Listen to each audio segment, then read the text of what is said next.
देखिए, देश भर में अगर हम बात करें जो कॉम्पिटिटिव एग्जाम्स है, कहीं ना कहीं इसमें बहुत बड़ी मात्रा में, बड़ी तादाद में जो छात्र हैं वो जाते हैं। और इसमें अगर खास तौर पर हम देखें, पटना में जाते हैं, कोटा में जाते हैं, दिल्ली आते हैं। लेकिन सवाल यही कि शिक्षा व्यवस्था जो है वो चरमरा रही है। जो कोचिंग वाले लोग हैं, जो संस्थान है, वो ऊपर उठते हुए नजर आ रहे हैं। और हाल में क्या हुआ पटना में खान सर और आनंद सर के बीच, ये सब हम सभी ने देखा है। और अजय सर, मैं आपसे ही जानना चाहूंगी, जिस तरीके से ये कुछ भी हुआ है, मैं इस पर सबसे पहले आप क्या सोचते हैं, आपकी गणना क्या कहती है ये तमाम चीजों को लेकर?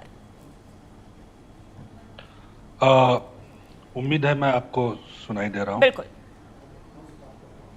तो इस बात की शुरुआत तो मैं करना चाहूंगा कि देखिए, सबसे पहली बात तो ये है कि ये कोचिंग का आइडिया है क्या। दरअसल गरीब बच्चों के लिए तो कोचिंग है नहीं। बिल्कुल, हाँ। ये मध्यवर्गीय बच्चों के लिए, खास तौर से और ये मध्यवर्गीय, सबसे बड़ी चिंता है। और हमने संविधान में ये व्यवस्था कर रखी थी कि अगर एजुकेशन की बात हो तो सबके लिए बराबर मौजूद हो। तो एक तरह से हमने एक ऐसा शॉर्टकट निकाला कि जिनके पास पैसा है उनके लिए एक अलग तरह से, लेकिन कोचिंग सिर्फ पैसा नहीं लेते हैं। बिल्कुल। ये बात हमें ध्यान रखनी पड़ेगी। कोचिंग के साथ साथ एक पूरा का पूरा बिजनेस मॉडल आता है, और जब बिजनेस मॉडल आता है तो आप जानती हैं कि बिजनेस में बिजनेस प्रमुख हो जाता है, मुनाफा प्रमुख हो जाता है, और उसमें कई सारी बातें खत्म हो जाती हैं।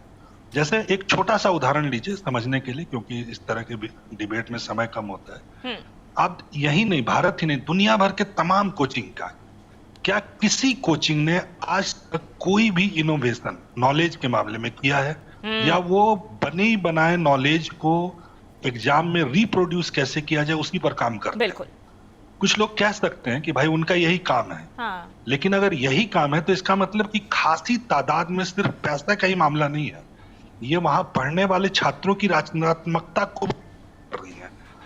दुर्भाग्य से, क्योंकि सब कुछ जो कुछ भी मिलना है वो परीक्षा के अंकों पर मिलना है। क्या आपने कभी किसी कोचिंग संस्थान को देखा है कि वो प्रयोग करा रहा हो, कोई एक्टिविटी करा रहा हो?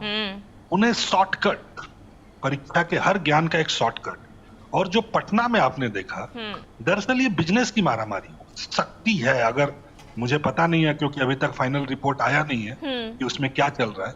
तो ये तो बिजनेस मॉडल है, तो बिजनेस मॉडल में तो ये बातें होंगी ही होंगी कि एक व्यक्ति का बिजनेस दूसरे व्यक्ति के लिए नुकसानदायक होगा, तो उनके बीच में आपस में खटपट चलेगी। लेकिन उससे अलग हट करके अगर मैं देखूं तो ये सबसे बड़ा सवाल मुझे यही लगता है कि दरअसल कोचिंग संस्थानों की उपयोगिता तब तक बनी हुई है जब तक परीक्षा का ऐसा नेचर है।